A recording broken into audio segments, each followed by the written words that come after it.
Y aquí nos encontramos en nuestra casona cultural Aquiles Nazoa, donde tengo el honor de conversar con el gran maestro, músico y compositor y referente de nuestra música llanera y música folclórica del territorio venezolano, el maestro Cristóbal Jiménez. Diputado de la Asamblea Nacional y presidente de la Comisión Permanente de Cultura y Recreación que hace vida aquí en el territorio venezolano. Maestro, bienvenido a Curiosidades del Teatro Estudio.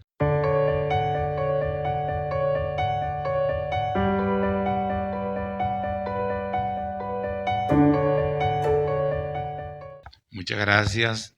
Estoy de verdad complacido de poder conversar contigo, con la gente que se dedica al mundo de la cultura, y el nombre del espacio, Curiosidades del Teatro, me llama la atención, pues el teatro es tan amplio y lo primero que me viene a la mente es el teatro griego, los grandes trágicos griegos, Eurípides, Sófocles, Esquilo, Así es. dígame Edipo Rey, Medea, Edipo en Colona, Grandes y maestros. también el teatro absurdo, que es como una modalidad nueva, ¿no? Comparado con el teatro griego, el teatro de la Edad Media, El teatro español. renacentista, Así el es. teatro español Lope de Vega, el Calderón de la Barca, La vida César, de sueño. el maestro Miguel de Cervantes. No, pero a mí me gusta mucho una obra de teatro de un español que se llama La Casa de Bernal de Alba, de Federico García Lorca, y tiene otra obra, García Lorca famosa, Bodas de Sangre.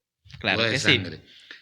Pero García Lorca también me llama la atención porque era un gran poeta y escribió El romancero gitano. Y ese romancero se parece mucho a los corridos, esos romances españoles se parecen mucho a ¿Verdad que sí? a los corridos llaneros, es lo mismo. De allá nos vino, de España, el romance.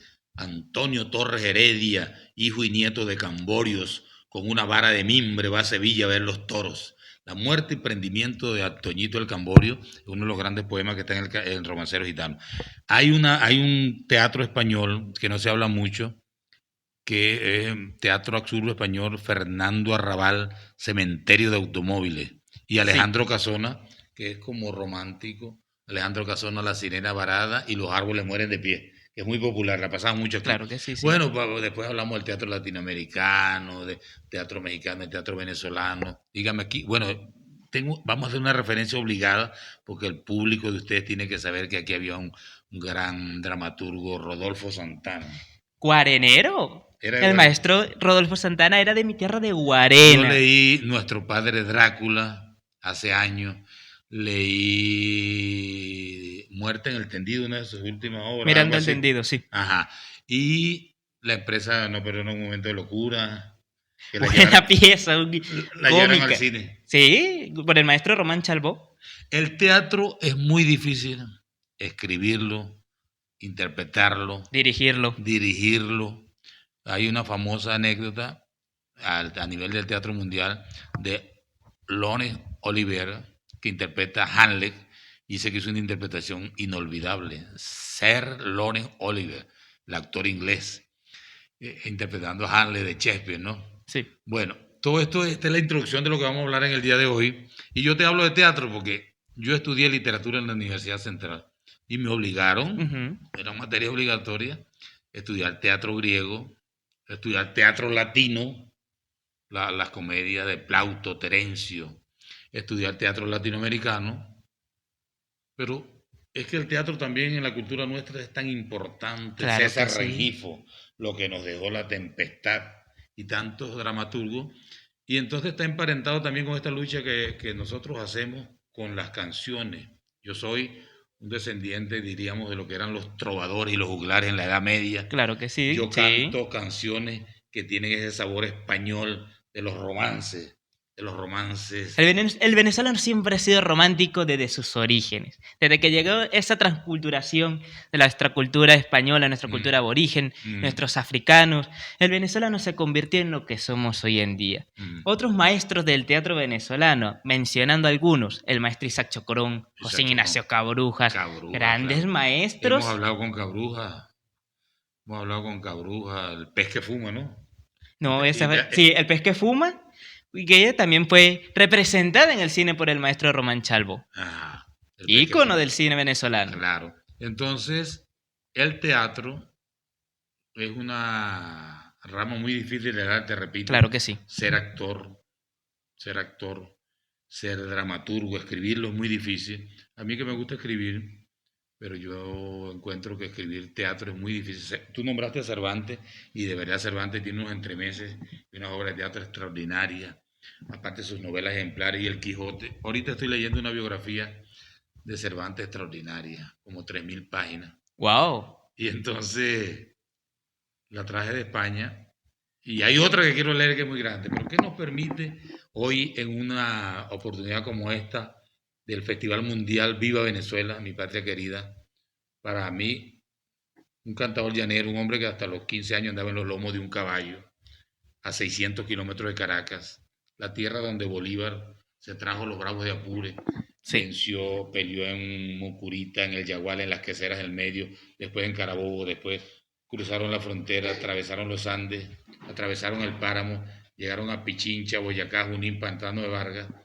Y esos soldados llaneros eran cantantes llaneros también. José Antonio Páez tocaba el cuatro, bailaba. Claro que sí, sí. Y hoy yo vengo a este festival, el día de hoy, domingo 10 de noviembre del 2024, segundo día, cierra el sexto capítulo, la sexta edición del Festival Mundial Viva Venezuela.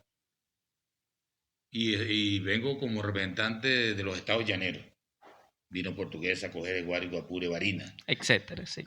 Pero en el marco, en pleno siglo XXI, yo empecé a cantar el siglo XX y estamos ya en el siglo XXI. ¿Qué nos dice un cantador llanero en la capital? Esta oportunidad que nos brinda el Ministerio del Poder Popular para la Cultura, el superministro Ernesto Villegas, la idea del presidente Nicolás Maduro, que ha caído también en el pueblo venezolano, esto de defender la música, la tradición, las costumbres, defender nuestras raíces, la identidad de los pueblos, claro que la sí. cultura nacional.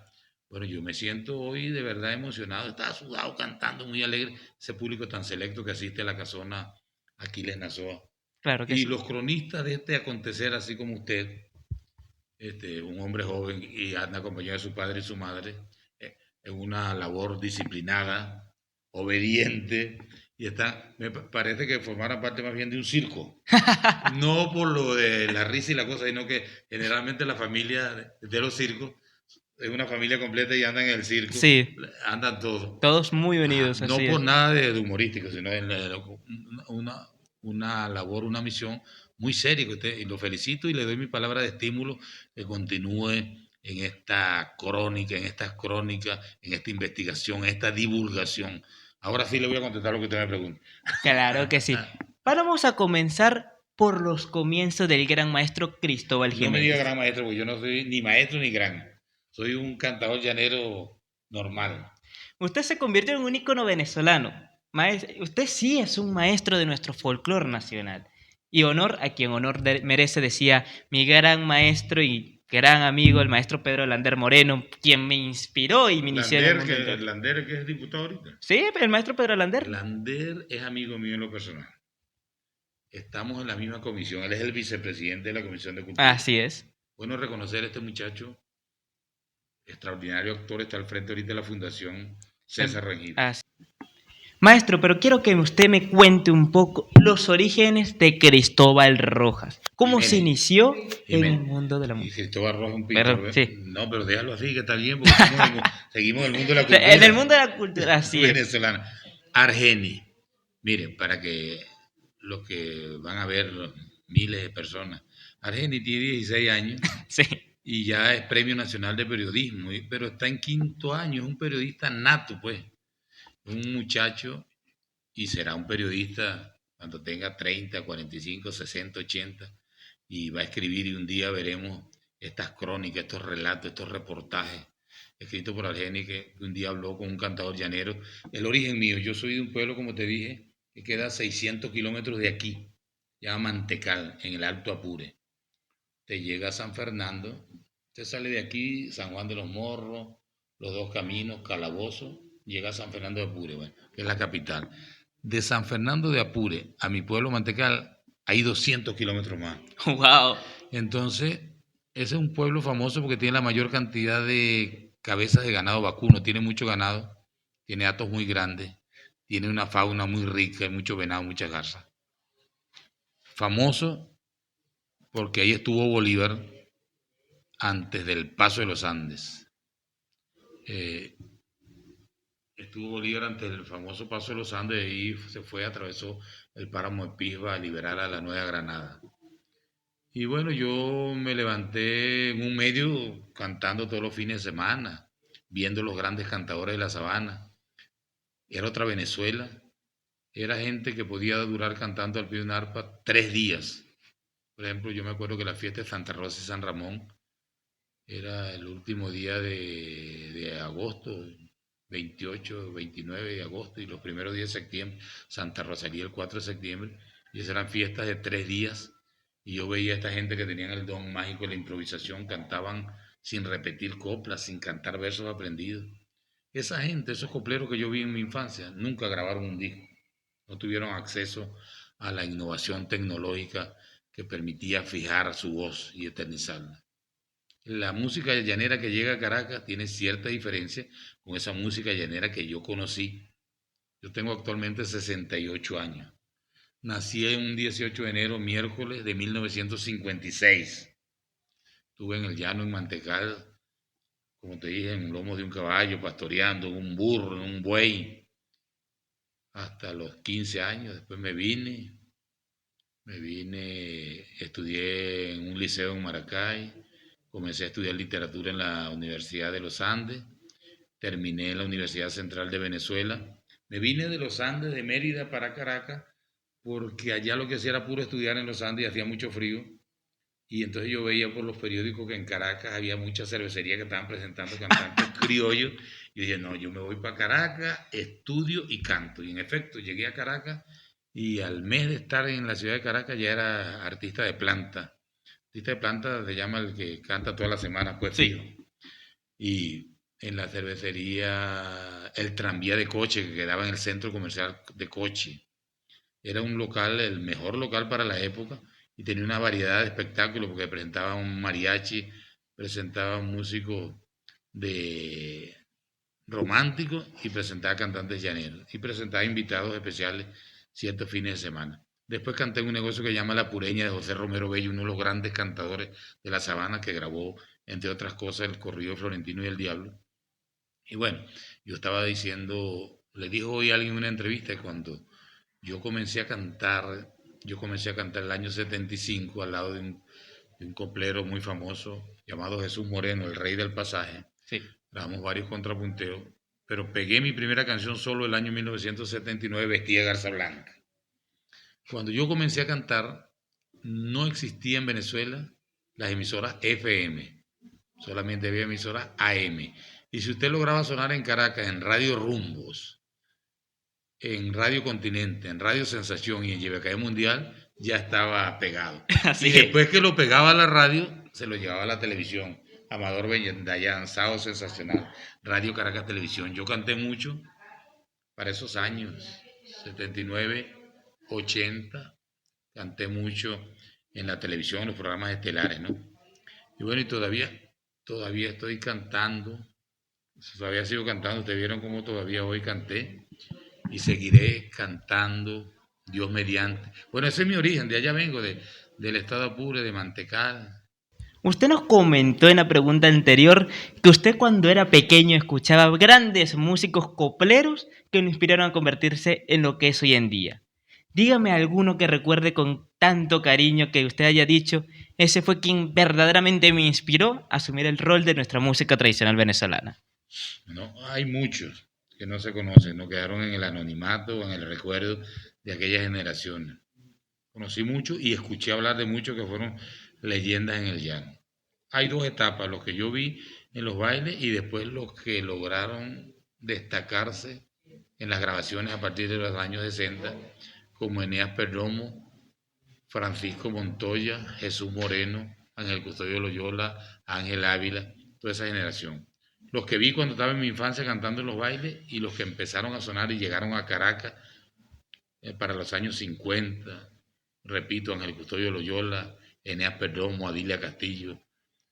Yo puedo decir que desde el punto de vista discográfico, mi inspiración fue Eneas Perdomo, Francisco Montoya y Jesús Moreno, con quien grabé y me grabó composiciones y me dio la mano. Jesús Moreno, el rey del pasaje.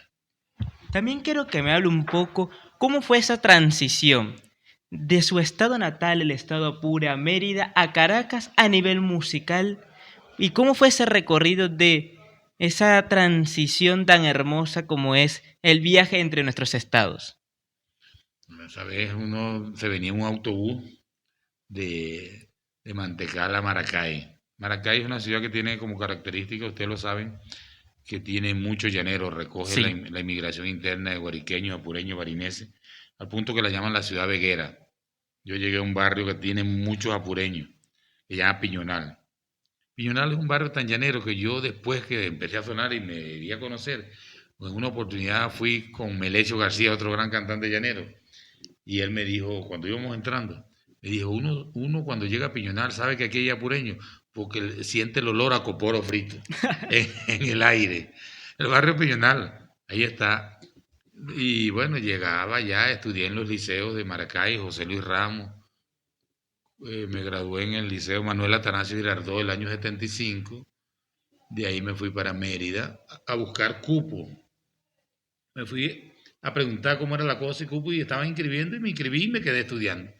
Y me cambié por la cuestión de que aquí en Caracas era podía desarrollarse a donde nivel podía musical. cantar y podía estudiar.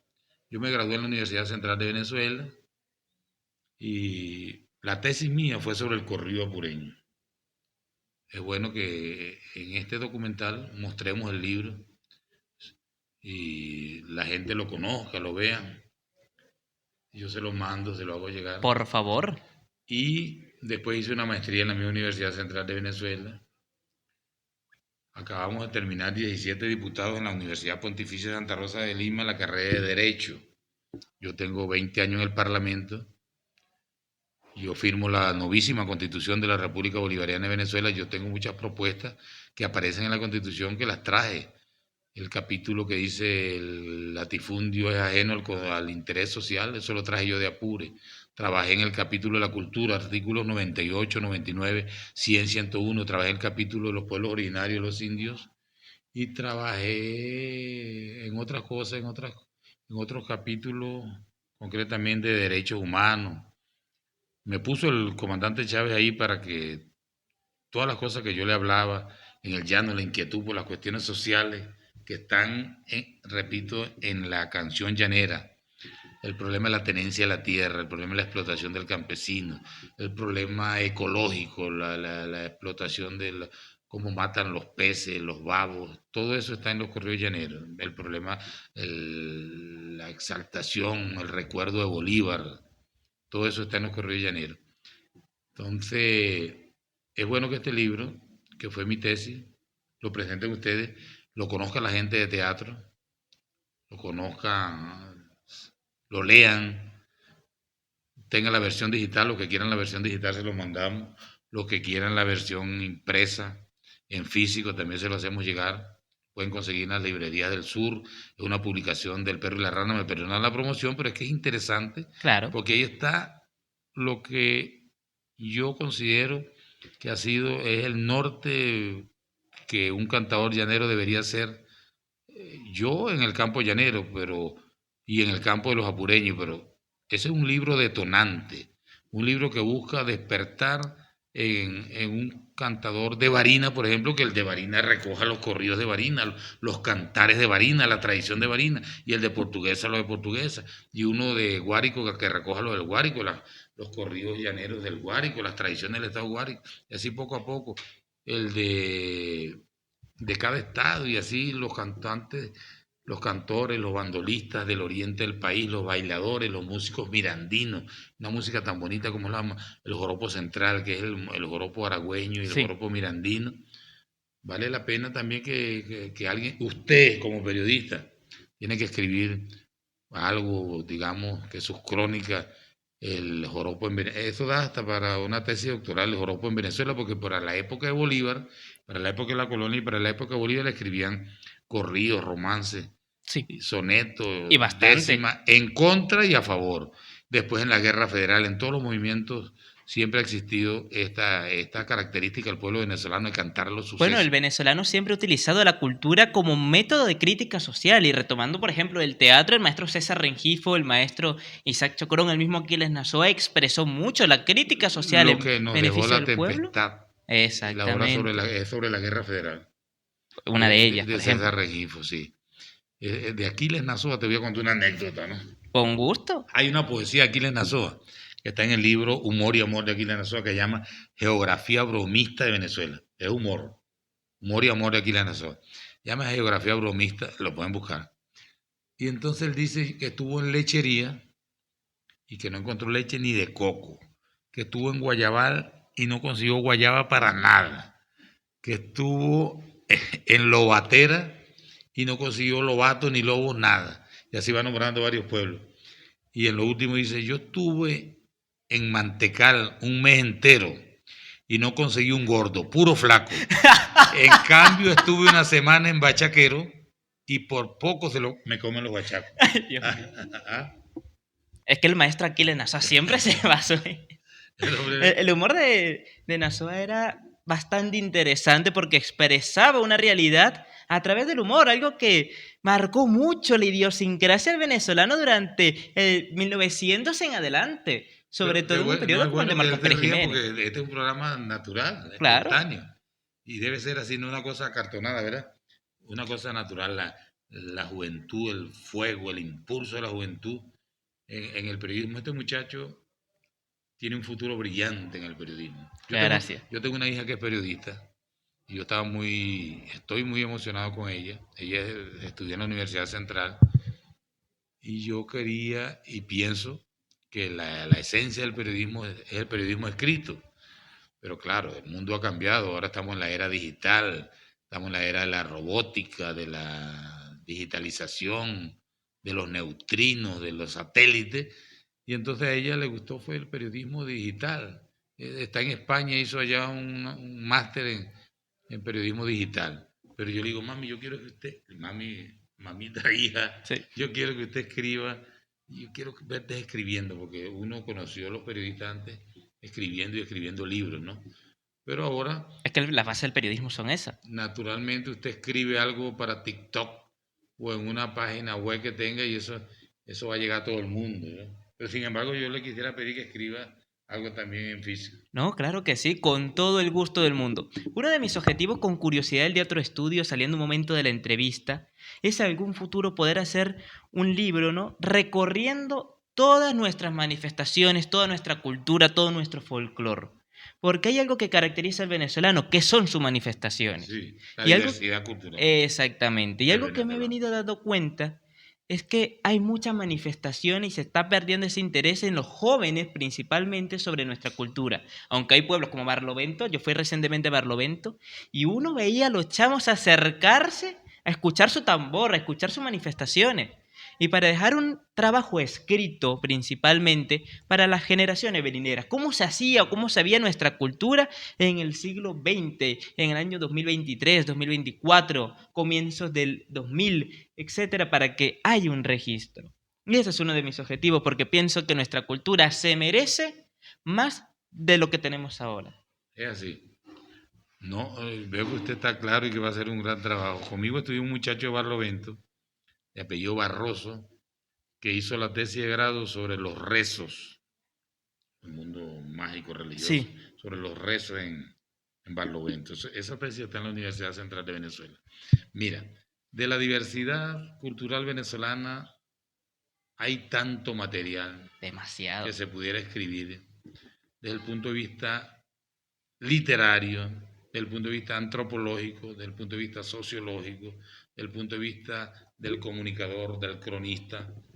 Yo fui a la UNESCO, la máxima institución cultural y normativa Así en es. materia Patrimonio educativa, principalmente. sí, cultural y educativa. Sí. La UNESCO, como todos sabemos, es una división de la ONU. Yo estuve en París me invitó el ministro Ernesto Villegas y estuvimos presentando una propuesta, un expediente donde pedíamos que se declare el joropo Patrimonio Cultural de la Humanidad. Ya Venezuela tiene varios patrimonios culturales, la ciudad de Coro, la Universidad Central de Venezuela, patrimonio material, las parrandas de San Pedro, Parranda de los San Diablos Juan. Yares. Ajá. Entonces nosotros pedimos y está este año 26 debe salir el joropo como patrimonio cultural de la humanidad. Pero ese expediente hecho por la investigación, el jefe de la investigación es Benito Iradi, un hombre que conoce mucho de esto, con un equipo de especialistas. Sí, Este expediente contempla 5 variedades de joropo: el joropo llanero, el la joropo central. central, que es el aragüeño y el mirandino, el joropo andino, el joropo oriental y el joropo coloniero, que lo bailan y lo cantan en la colonia Tobar, y un joropo que llaman jorconeado, que lo bailan del campo de Carabobo hacia Tinaquillo, hacia Sí, el estado Cojedes. Pero nosotros apoyamos también una propuesta del Casabe, pero la presentó Honduras, y la apoyamos con Cuba, con México, y con 5 países, Colombia.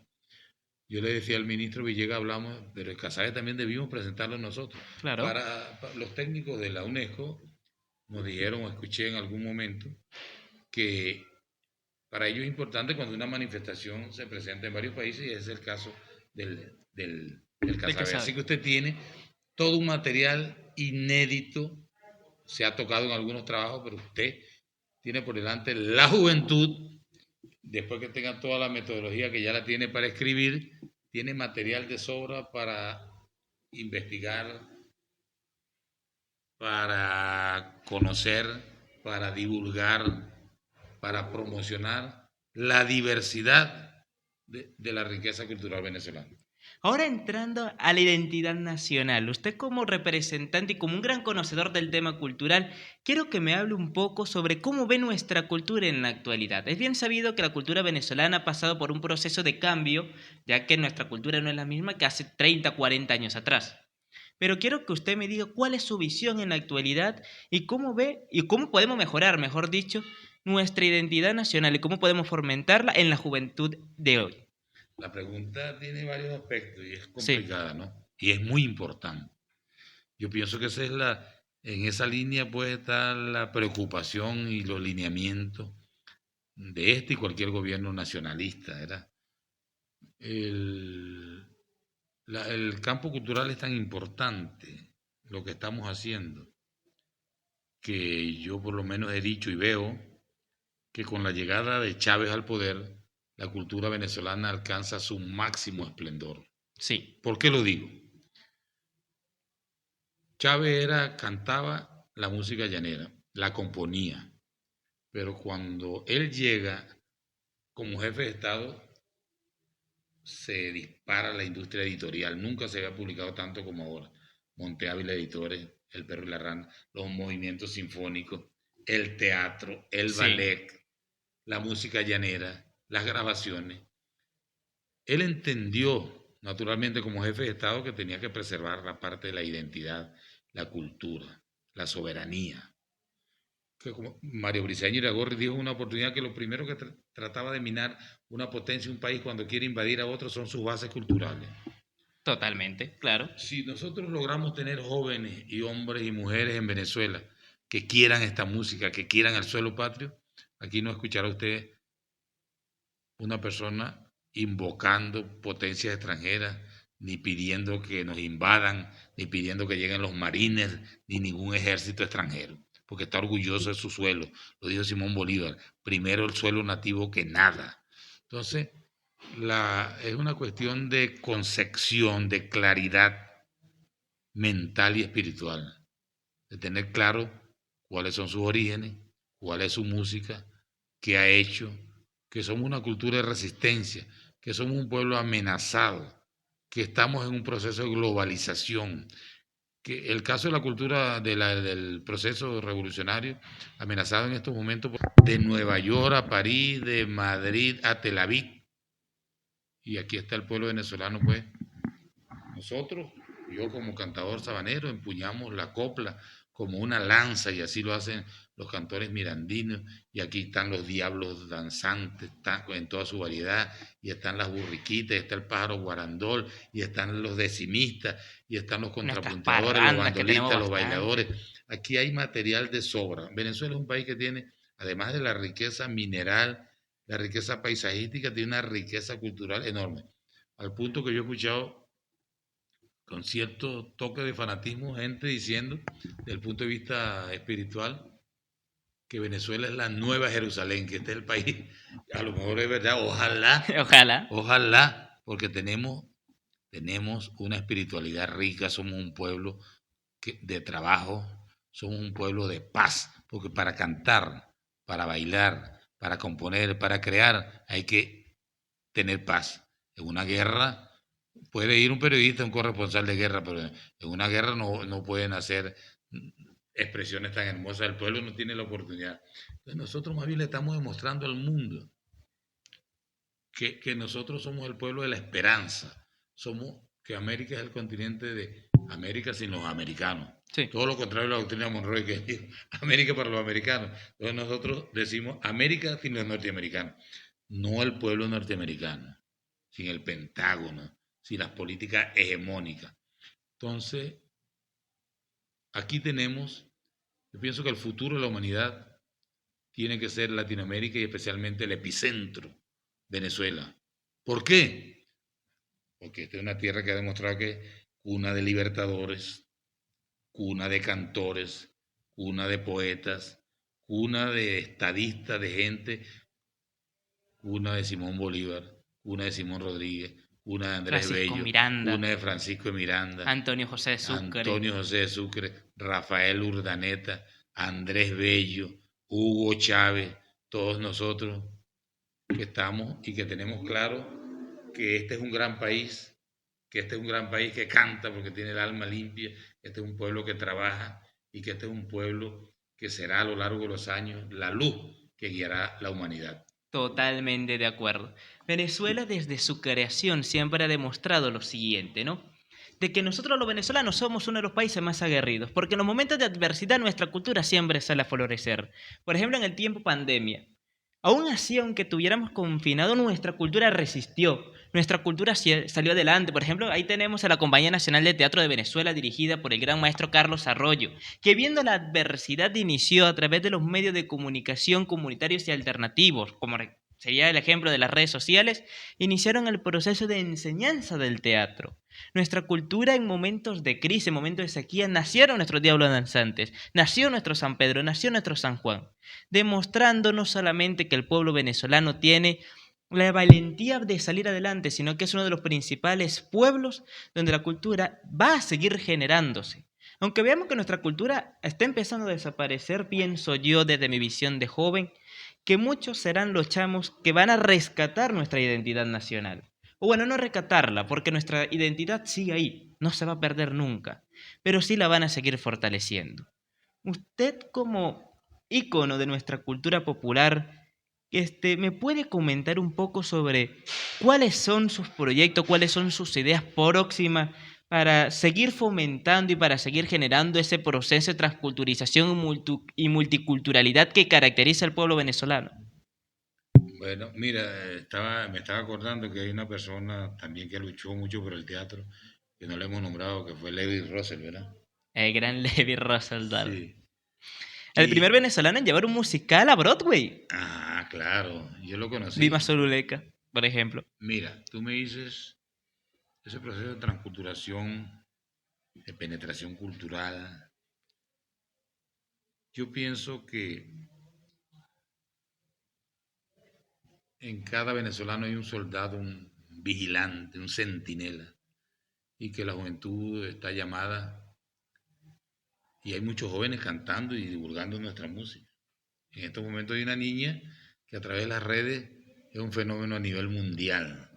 Fíjate, pues, esa es una de las enseñanzas que debemos sacar de ese hecho, creo yo, es que tenemos que cambiar el sentido, la dirección y la magnitud de los vectores de la globalización.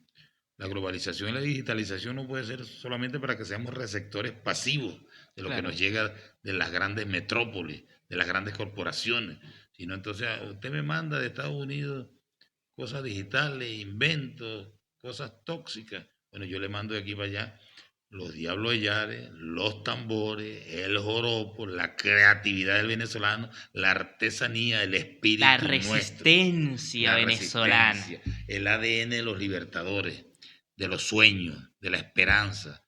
Hay que prepararse, hay que estudiar, porque el reto que tenemos de hoy en adelante no podemos quedarnos a la deriva, tenemos que estar preparados para enfrentar ese gran reto.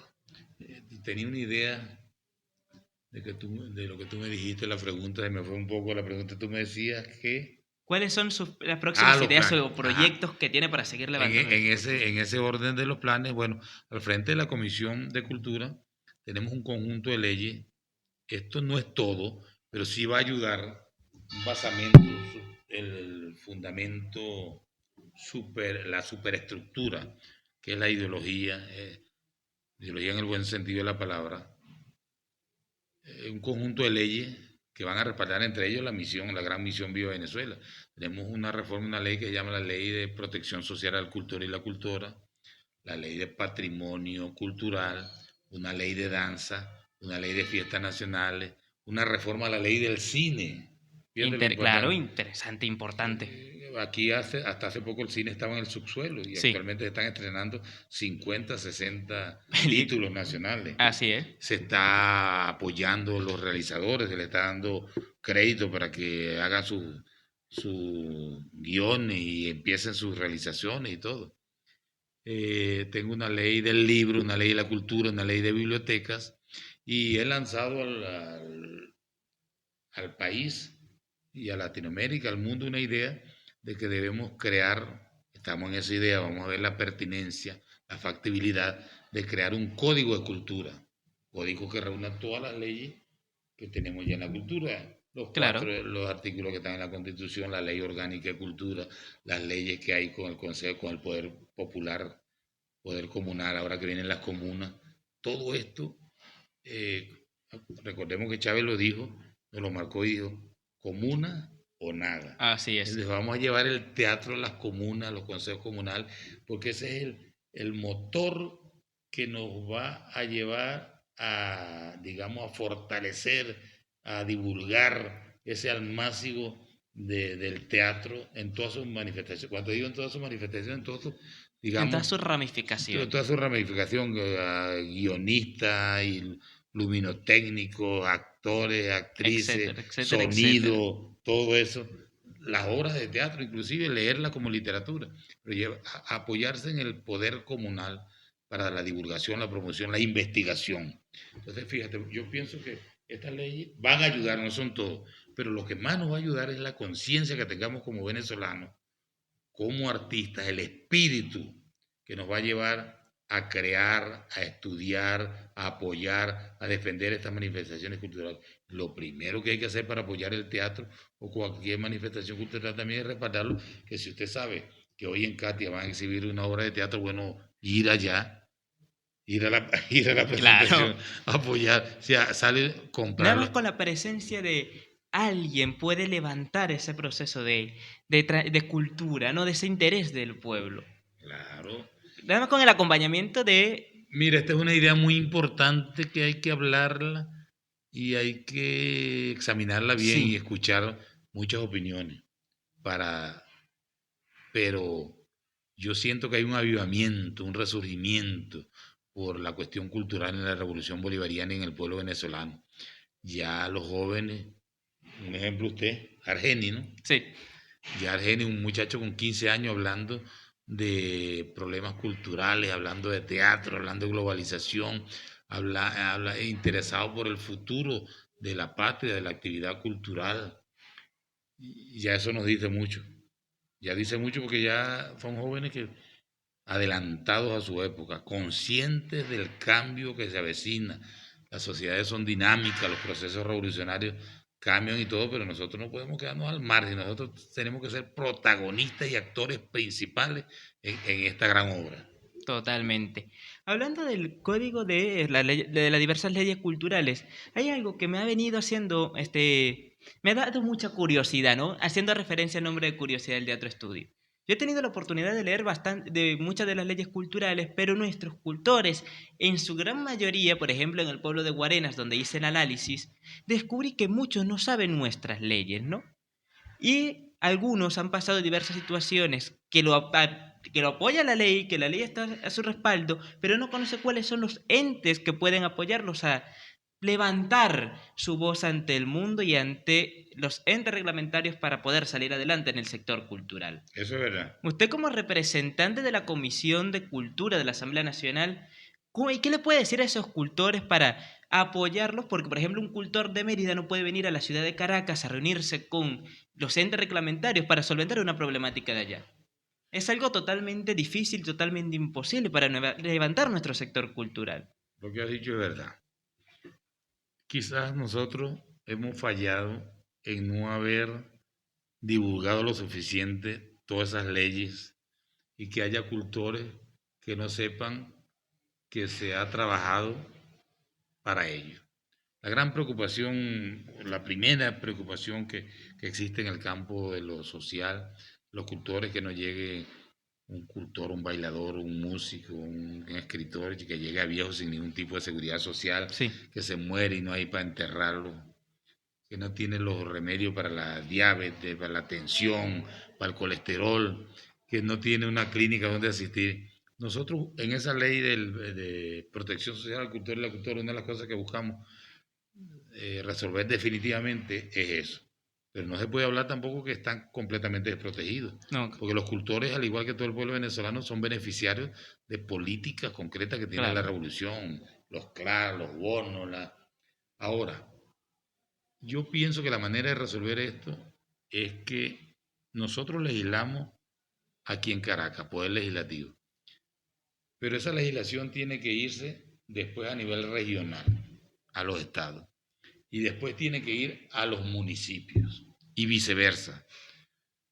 Si un municipio, por muy lejos que esté de Caracas, a 900 kilómetros de aquí, va a hacer una ordenanza municipal, naturalmente, tiene que tener en cuenta que tenemos allá las leyes que están aquí para que no choquen, Claro. para que no choquen con la Constitución.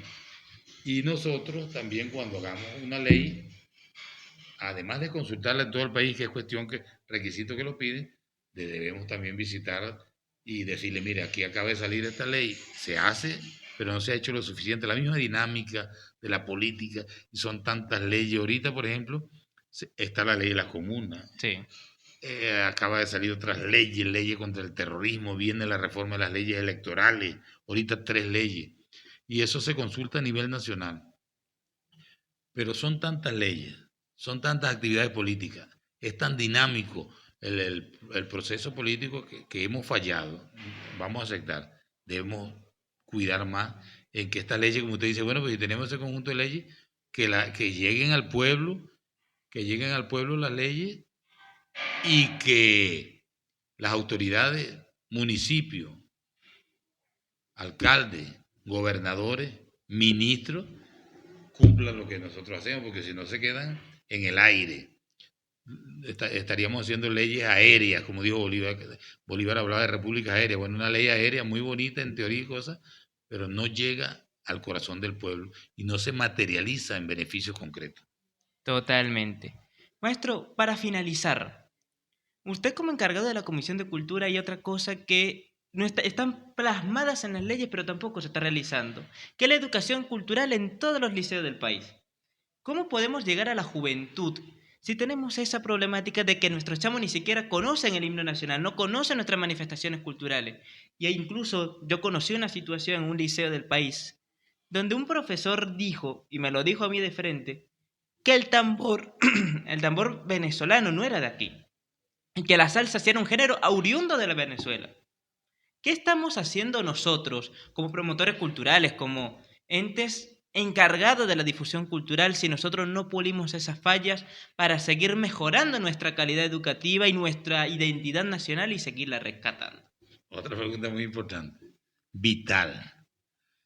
Bueno, yo creo y hemos hablado de que aparte de un programa de concienciación, no decir concientización, que debe hacerse una campaña educativa hay que pensar en reformar los currículum. El plural de currículum es currícula, los currícula.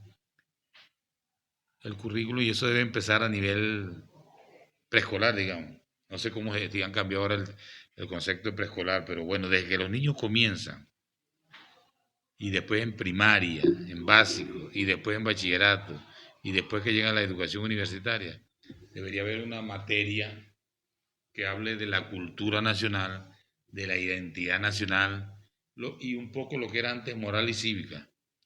Porque usted tiene que conocer los símbolos de la patria, Claro, la bandera, el escudo, el el himno himno. nacional, conocerlos, respetarlos. Ah, pero usted tiene que saber también cuál es su música, cuál es su idioma. Ese es precisamente recoge el espíritu de lo que es la identidad. La identidad, una definición aproximada de identidad sería ese conjunto de rasgos y características que comparte cierto número de habitantes, que comparten un territorio, comparten una religión, comparten una lengua y que les permite reconocerse y diferenciarse. Entonces, tiene que conocer la historia de Venezuela, tiene que saber quiénes Conocer son. de dónde venimos para saber hacia dónde vamos. Claro, y esto está, estamos en camino, porque en esa ley que nosotros estamos haciendo, si hacemos un llamado a los ministerios respectivos a reformar o a incluir en los currículos materia educativa con folclor, no, no digamos más nunca folclor, porque ese es un anglicismo, término en inglés, con la identidad nuestra, con la música nuestra, con la música, con la cultura, repito, con la historia de Venezuela. Entonces, y eso tiene que empezar desde el hogar, desde el preescolar, desde que el niño comienza y después llevarlo a lo largo de la primaria, llevarlo al liceo y que llegue a la universidad y que no formemos nosotros tecnócratas o tecnólogos, sino que se forme un ingeniero pero que tiene una formación humanística también y que conoce su tierra, su tradición, su historia, sus costumbres. Sería muy bonito que usted sea un ingeniero en electrónica, especialista en redes digitales, pero que también sepa tocar bandola y que sepa también teoría y solfeo, que sepa armonía, que sea un músico integral. Así es. De verdad, maestro, muchísimas gracias por aceptar la invitación. Yo encantado de tenerlo aquí en Curiosidad del Teatro Estudio, de verdad. Y maestro, para finalizar ahora sí, yo no puedo despedirme sin que usted nos cante un pedacito de alguna canción que usted desee, a capela, como somos los venezolanos. Vestida de garza blanca, la brisa de la mañana trajo en el arpa viajera para celebrar contigo el día de tu cumpleaños, mi muchachita llanera. Y como no, quiero comprar para ti una casa bella que tenga rosas y claveles al entrar, donde se cojan con la mano las estrellas, donde se duerma con el ruido de la mar. Al caraván compañero que vive llorando amores a la orilla del camino. Nunca le digas a nadie que por culpa de mi amada yo también lloré contigo. Señores, traigo un corrido de Pedro Pérez Delgado, el que llamaba ¡May Santa! El último hombre a caballo. Parte de mis canciones son muchas, un día se las voy a cantar. Esta es la primera parte de la conversación. Nosotros seguiremos conversando, seguiremos cantando y seguiremos luchando por la revolución bolivariana, luchando por Venezuela, su identidad, su cultura. De verdad, muchísimas gracias y ustedes acompáñenme a seguir disfrutando de nuestra cultura y nuestra identidad nacional. Hasta pronto.